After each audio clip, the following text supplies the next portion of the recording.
Hi friends, welcome to my channel Karthik Telugu news. Friends, ఇంతవరకు ఎవరైతే మా ఛానల్ సబ్స్క్రైబ్ చేసుకోలేదో వారైతే ప్లీజ్ సబ్స్క్రైబ్ చేసుకోండి ఫ్రెండ్స్. అలా అయితేనే మేము పెట్టే ప్రతి వీడియో కూడా మీకు నోటిఫికేషన్ రూపంలో వస్తుంది. అలాగే మీకు వీలైతే మా ఛానల్కి ఒక లైక్ అయితే చేయండి. ఇక వివరాల్లోకి వెళ్ళినట్లయితే ఇవాళ ఏపీ ప్రభుత్వం ఒక గుడ్ న్యూస్ చెప్పింది. దాని గురించి మరిన్ని విషయాలు ఈ వీడియోలో తెలుసుకుందాం. ఆటో డ్రైవర్లకు AP CM Nara Chandrababu Naidu good news వినిపించారు. ఆటో డ్రైవర్లకు ఆర్థిక సాయం అందించనున్నట్లు ప్రకటించారు. ఏపీలో ఎన్డీఏ కూటమి ఏడాది పాలన సందర్భంగా అమరావతిలో సుపరిపాలనలో తొలి అడుగు పేరుతో సమావేశం నిర్వహించారు. ఈ సందర్భంగా మాట్లాడిన సీఎం చంద్రబాబు నాయుడు ఆగస్టు 15 నుంచి ఏపీలో మహిళలకు ఉచిత బస్సు ప్రయాణం అమలు చేయనున్నట్లు ప్రకటించారు.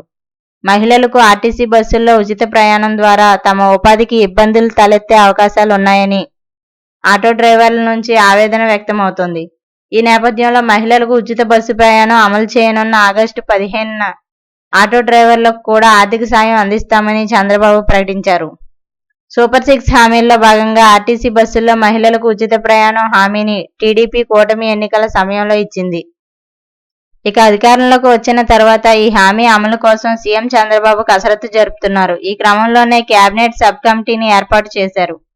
ఈ కేబినెట్ సబ్ కమిటీ మహిళలకు ఉచిత బస్సు ప్రయాణం అమలవుతున్న రాష్ట్రాలలో అనుసరిస్తున్న విధానాలను పరిశీలించింది. మంత్రులు మండిపల్లి రాంప్రసాద్ రెడ్డి, వంగలపూడి అనిత, గుమ్మడి సంధ్యారాణిలతో కూడిన మంత్రివర్గ ఉపసంఘం బెంగళూరులోనూ పర్యటించి అక్కడ మహిళలకు ఉచిత బస్సు ప్రయాణం అమలు చేయాలని ఏపీ ప్రభుత్వం నిర్ణయించింది. మరోవైపు తెలంగాణలో మహాలక్ష్మి పేరుతో మహిళలకు ఉచిత బస్సు ప్రయాణం హామీని అమలు చేస్తున్నారు.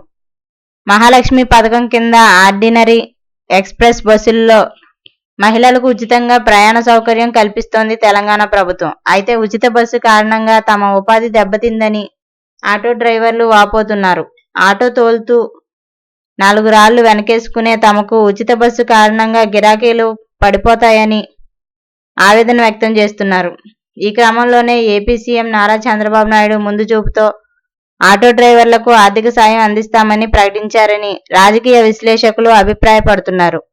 అయితే తెలంగాణ మాదిరిగా రాష్ట్రం మొత్తం ఉచిత బస్సు ప్రయాణం అమలు చేస్తోంది. ఏపీ ప్రభుత్వం రాష్ట్రం మొత్తం అమలు చేస్తుందా, జిల్లాలకే పరిమితం చేస్తుందా చూడాల్సి ఉంది.